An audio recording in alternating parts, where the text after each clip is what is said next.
പ്രയോജനമാവുകയുള്ളൂ. അതല്ലെങ്കിൽ നമ്മൾ ഉപയോഗിക്കുമ്പോൾ അത് പ്രവർത്തിക്കാൻ അങ്ങനെ നിന്നുപോകും.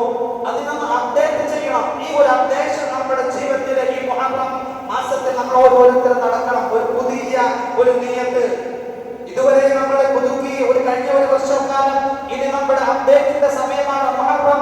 അല്ലാഹു തആല അപ്ഡേറ്റ് ചെയ്യാൻ അവസരം അല്ലാഹു നമുക്ക് നൽകിയിരിക്കുകയാണ്.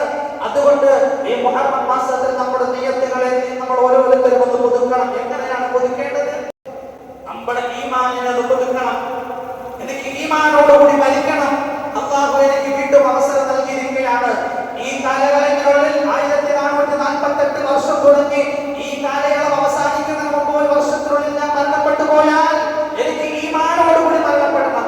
എനിക്ക് ഷഹീദിന്റെ കൂലി എനിക്ക് ലഭിക്കണം. ഓരോടുകൂടി മരണപ്പെടണം. എനിക്ക് നമസ്കാരങ്ങളൊന്നും ഖളാആക്കാതെ ഒരു വർഷമായി ഉള്ള അവസരം ഞാനായിട്ട് ഒരുക്കില്ല. അതുപോലെ തന്നെ ഞാൻ ആരുമായിട്ടൊക്കെ പിണങ്ങി കഴിയുന്നു, അല്ലെങ്കിൽ ആരെ കുറച്ചൊക്കെ ഞാൻ അനാവശ്യങ്ങൾ പറഞ്ഞോ, ഫിത്ന പറഞ്ഞോ, കുഴപ്പങ്ങൾ ഉണ്ടാക്കിയോ, അതിൽ നിന്നെല്ലാം അവരോടൊക്കെ പൊരുത്തം ചോദിച്ച് ഞാൻ പശ്ചാത്തപിച്ച് അല്ലാഹുവിലേക്ക് കൂടുതൽ മടങ്ങും, അല്ലാഹുവിലേക്ക് കൂടുതൽ അടുക്കും. നല്ല കാര്യങ്ങൾ എന്തൊക്കെ എന്നെ കൊണ്ട് ചെയ്യാൻ കഴിയുമോ അതൊക്കെ ഞാൻ ചെയ്യും. അതല്ലാതെ വെറുപ്പും വിദ്വേഷവും വിഷത്തുപ്പലും ഫിത്നയും ഫസാദുമായി കഴിഞ്ഞുകൂടിയാൽ എത്ര കാലം അങ്ങനെ കഴിയാം? സഹോദരങ്ങളെ, ഇന്നല്ലെങ്കിൽ നാളെ മരണപ്പെട്ടു പോകേണ്ടവരല്ലേ? പോയി ഒറ്റയ്ക്ക് പോയി കിടക്കേണ്ട കബറല്ലേ?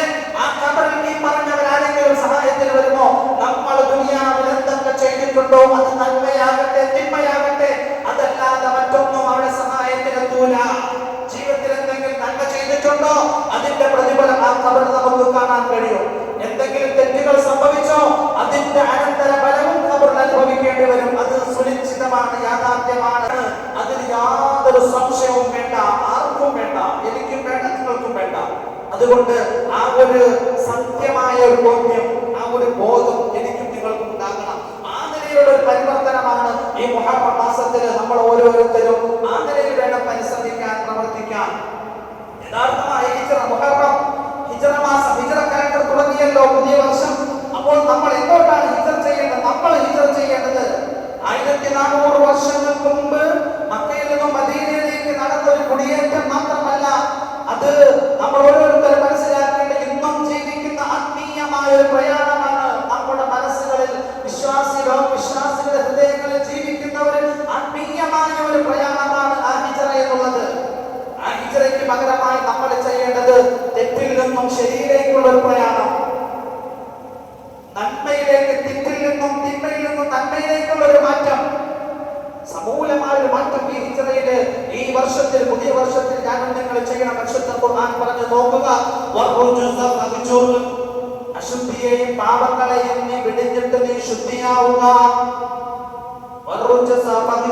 സൂറത്തുൽ മുദ്ദത്തിർ കഴിഞ്ഞ ആഴ്ച നമ്മൾ പറഞ്ഞു, ഓടി പുതച്ച് കിടന്ന പ്രവാചകരെ വിളിച്ചുണർത്തിയിട്ട് പ്രവാചകരെ അങ്ങേക്ക് ഉറങ്ങാനും വിശ്രമിക്കാനുള്ള സമയമല്ല, അങ്ങ് എഴുന്നേൽക്കുക, പുതപ്പ് മാറ്റുക, എന്നിട്ട് അങ്ങ് ശുദ്ധി വരുത്തുക, ശരീരത്തെ ശുദ്ധിയാക്കുക, അങ്ങയുടെ റബ്ബിനെ അങ്ങ് ആരാധിക്കുക, ജനങ്ങൾക്ക് മുന്നറിയിപ്പ് നൽകുക.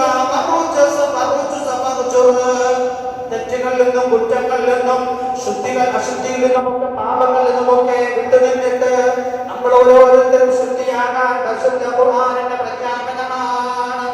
അൽ മുസ്ലിമു മൻ സലിമൽ മുസ്ലിമൂന മിൻ ലിസാനിഹി വയദിഹി വൽ മുഹാജിറു മൻ ഹാജറ അല്ലാഹു അൻഹു. അല്ലാഹുവിന്റെ പ്രവാചകൻ പറയുകയാണ്, പരിശുദ്ധ ഖുർആൻ പറഞ്ഞു, പാപത്തിൽ നിന്നും അഴുക്കിൽ നിന്നും നീ ശരീരത്തെ മനസ്സിനെ ശുദ്ധിയാക്കുക.